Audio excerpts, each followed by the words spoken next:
Hi, my name is Jonathan M. Ilaw, and this is my finals activity exercise number 2 sa operating system. So, scheduling algorithm naman tayo. So, napili kong scheduling algorithm ay shortest, seek time first. So, try na natin i-solve. Okay. So, let's say magsisimula tayo sa 50. And then, kukunin natin or ito yung mga given natin. So, kukunin natin or i-identify natin kung sino ba yung pinakamalapit sa 50. Ang pinakamalapit dito ay si 48. So, siya yung pinakaunang i-ano natin. So, dito siya.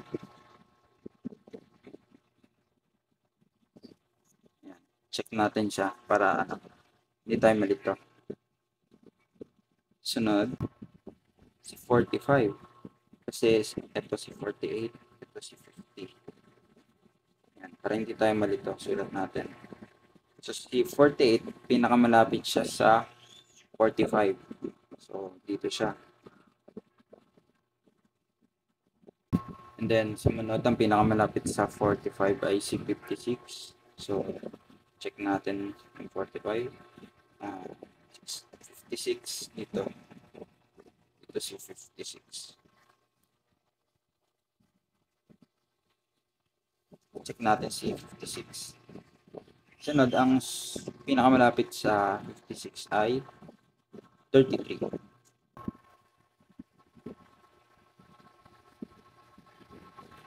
Ayan. So, ang sumunod sa 33, check natin si 33, ay si 20.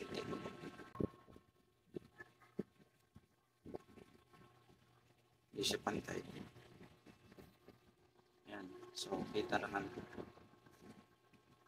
So, check natin si 20. And then, sumunod natin ay pinakamalapit ay si 3.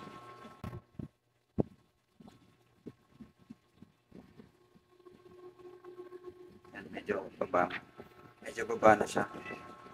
And then, check natin si 3. So, since wala na tayong single digit or double digit na number na mas malapit sa 3, pupunta na tayo dito sa 3. So, ang pinakamalapit dito ay si 100.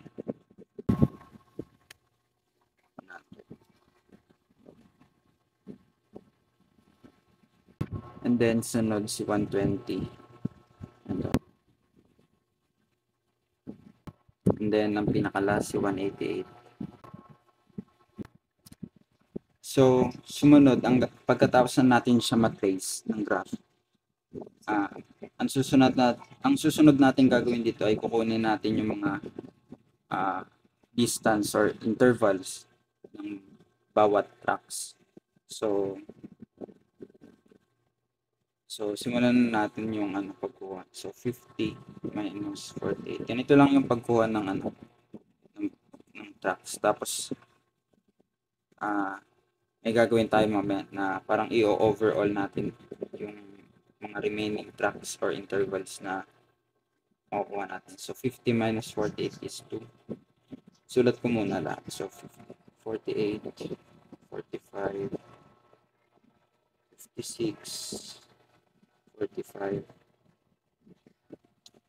56, 33,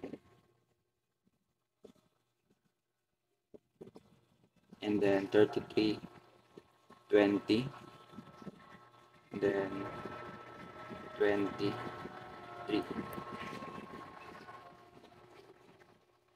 And then sumunod is 100. And then 120 minus 100.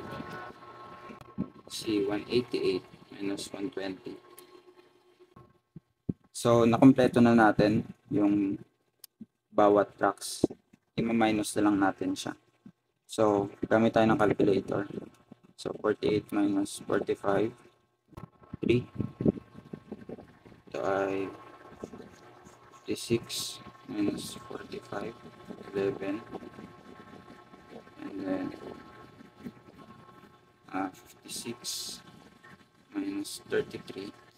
23. 33 minus 20. 33 minus 20. 13.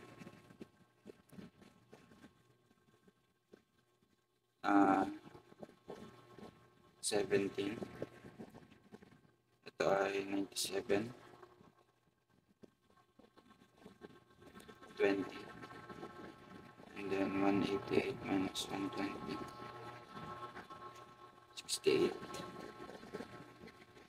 So, nakuha na natin yung mga intervals ng bawat tracks. Ang gagawin natin dito ay ipapag-plus natin lahat sila. And then, ayun na yung magiging final answer natin. So, 2 plus 3 plus 11 plus 23 plus 13 plus 17 plus 97 plus 20 plus 68. So, 254 yung intervals or yung tracks na nadaanan ng system natin.